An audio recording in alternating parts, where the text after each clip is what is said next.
So I've just opened up Excel. I have some pretty basic sample data here. I have some dates, some sales reps, products, quantity, unit price, total sale, region, and month, right? So it's some pretty basic data, but we can do some pretty powerful stuff with just this.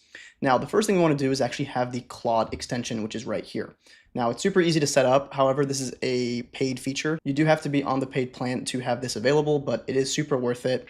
You're going to want to go to add-ins over here. We're on the home tab right now. Click on add-ins, and we're literally just going to type in Claude, and it's literally going to be this one.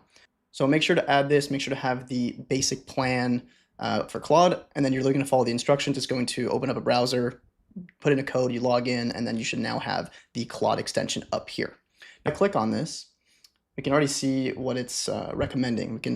We can ask questions on certain cells. We can build full-on financial models, clean up data, and debug. Okay, so I'm gonna click on next. This is just kind of like their onboarding. I'm gonna make this actually a little bit bigger so we can see.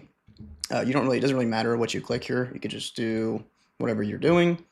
Next, you could probably skip it as well. We could go ahead and click skip and next. Okay, and we also have a hotkey, which is kind of nice. Click next. Okay, yep, let's just say I understand. And then now we have the interface right here. So we can pick the model. This is just obviously depending on how complex you want to build stuff inside of Excel. And you could also attach screenshots, images, whatever you want to do. You have a bunch of options here. Skills, plugins, connectors. This is more of like the advanced stuff, but even without these skills or plugins, you can still do really impressive stuff. So what I want to do is play around with this data. So the first thing I'm going to do is actually say, I would like to sort my data by date. I'm going to make it very broad. I'm going to see what it says. And also, if you notice, if you click on a cell, it'll actually tell you the cell that's selected. So if you have a specific question on, hey, what is this formula? What does this number mean? It does have the context because it is selected. Now, I could select my entire range, or I could just leave it as is. For this case, I'll just select the entire range. I'm gonna click send. And let's see how it sorts it. So we can see right now that this is not sorted. We've got February, March, May, and then we have March again. So it's kind of all over the place. And all I want to do is have this nice and sorted by date. Okay, so it's thinking, responding. What I usually like to do here is do always allow, kind of like bypass permissions, especially if you've been using Claude Code. You do be careful if it's a very large and complex workbook to be careful, but because this is obviously something, just some sample data, I'm going to do always allow, or even dangerously allow. You can see right here, accept all edits. I have that on, not ask before edits, but you can do whatever you want with this. Okay, so now it says done. We sorted the range, and now we can actually take a look, and we can see everything's February. Then we have March. Then we have April. Perfect. That's exactly what I wanted to do. So this is pretty basic, right? We're just sorting it. We didn't have to actually go to data and then click on sort, pick what we wanted. We had Claude do all of that entirely for us. All right, now what else could we do? What I'd like to do is have a pivot table on another sheet. So usually what you'd have to do is you go to insert, pivot table, go to the next sheet, and then you actually drag and drop and select what you want to do. Here I'm literally going to say, add a new sheet, make a pivot table for sales reps by region. Okay, again, keeping it rather broad, and in probably around 30 seconds to a minute, it's going to do all of that for me. Okay, there we go. That took about like 15 seconds. We now have a new tab here, pivot, with the data that I wanted. We can see all of the sales reps here. We can see the region, east, north, south, west, and their grand totals.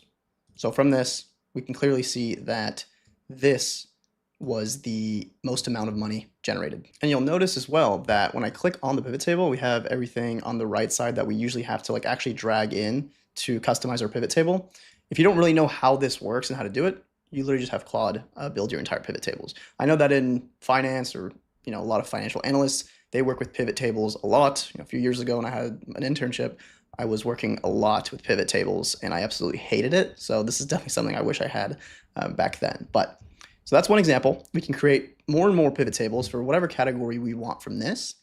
So essentially what I want to clarify is that Claude can, whatever's up here in your in your quick access, Claude can access, okay? Highlight and colors, bolds, formats, all that stuff, it can do. The one thing Claude cannot do is actually code VBA. If you go to Developer tab, Visual Basic, we can't write code. What I do for this is I actually just open Claude Desktop, it codes it, and then I actually just copy and paste in the VBA editor. So hopefully that'll come out sometime in the near future, because that'd be really powerful, actually coding alongside you in VBA, but everything else it can do. So let's say here, we're gonna go back to sheet 1. I'm gonna say highlight the rows where the most amount of sales happened. Obviously, I'm just trying to do something here that would make sense. Highlight the rows where the most amount of sales happened. Let's just do the top 3 most amounts of money. In green, use conditional formatting. Okay, if you don't know what conditional formatting is, it's over here. You go to the Home tab. You can actually have formulas. If you do like a new rule, you can create, let me go down to use a formula. You can create formulas to actually highlight certain cells. So I'm not gonna do any of that. Clearly here it already did it. We have 3 rows with the most amount of money, 25 grand, 47, and 47. And that would be the 3 largest numbers in this column here. And again, I like how brief I am because it basically understands what I'm saying. Of course, if you're actually using this with a real data set, be a little bit more specific.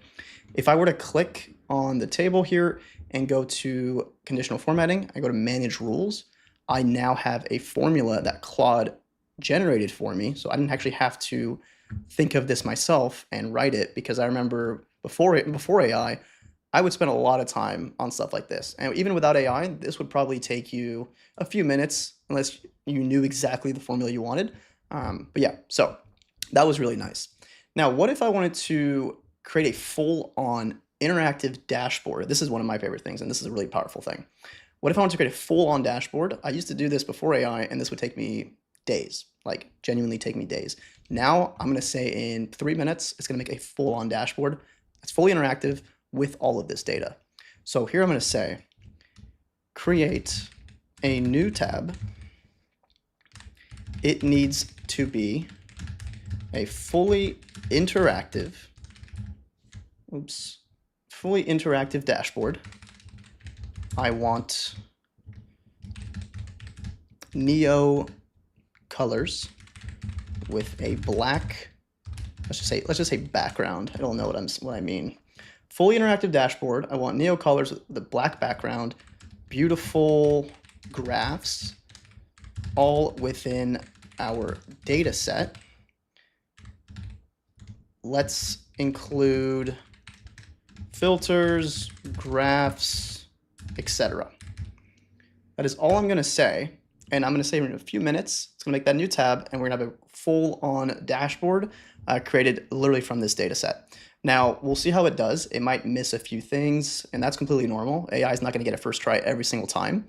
But from there, we'll take a look, and then we will adjust as we see fit. And I am using Opus 4.8. I'm using one of the most powerful models. I think this is pretty appropriate for a task like this. We're trying to build a full dashboard. I'm sure these other models could do it as well, maybe not as accurately, or maybe it would take a little bit longer. So I'd rather take a little bit longer to get something a bit more accurate with one of the strongest models. Here it's saying weighing pivot tables with shared slicers for interactivity. Again, so we'll see how it does on the slicers. We'll see how it does on the pivot tables. But essentially what I'm guessing is going to happen is it's going to do pivot tables like this, probably multiple of them, and then I'll include it directly inside of that dashboard with buttons for filters and all that good stuff. So I'm actually excited to see the result. It's even mentioned here, this is a bigger build, so here's my plan for the dashboard. It's clearly made a plan. Convert the data to a table. So that's actually something I was going to mention a little bit later. The reason why we want to make a table is so when we add new data, it's actually fully dynamic and updates the dashboard. When I played around with this, it didn't do that, so I had to tell it, hey, make a table. So we can see we now have a table design. We want the black background with a neo theme. KPI cards, okay, 4 charts. Okay, so it said 4 charts, interactive slicers. Okay, cool. So it kind of made a little plan with some bullet points, and now it is executing. It's probably been around a minute by now, so we'll see how much longer it takes. And we can already see that the tab was just populated. If I click on that, it's starting to do some work. So let's just be a little bit more patient. It's now saying we might get a potential data loss, delete worksheet. Yeah, that's fine. Let's dangerously always allow for now. Okay, so I guess it changed its mind midway. That's interesting. So we'll see what else it does. It'll probably create a new sheet. I'm assuming I can already see it's making a helper column here.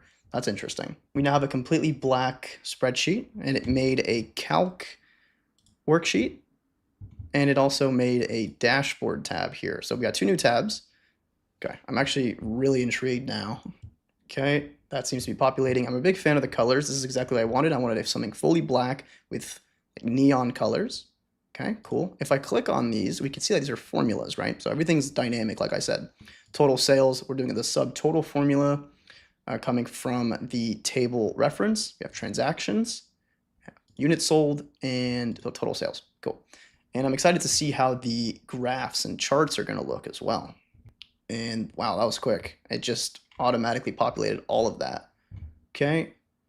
You can see it added average order, sales by region, monthly trend. I'm going to go ahead and minimize this a little bit so we can see a little bit more. And let's see what else it is doing. Let's see what else it's going to add. I don't see any pivot tables just yet. Okay, it's now saying the dashboard is built and looks great. Okay, give me a little bit of a summary. All right.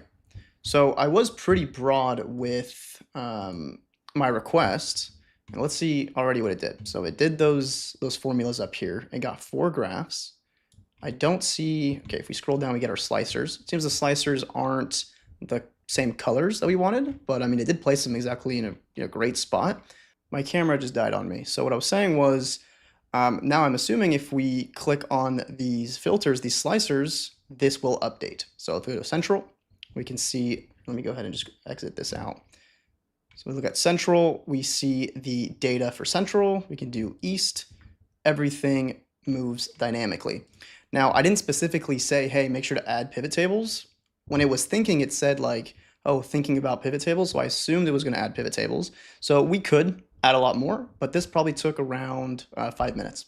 So something that used to take me 3 days now takes me 5 minutes. Of course, I'd have a little bit more data in here, but I think you get the point. So super powerful. Same with this gadget for north. Like we just keep filtering and filtering, and this just keeps updating. But I really like the colorway that it chose. I could be like, hey, add the pivot tables. Let's add this. Let's remove that, just to get it perfect. But this is essentially what I had in mind. Go ahead and reset these filters, and it did very well. So let me just filter by May. We can see everything for May.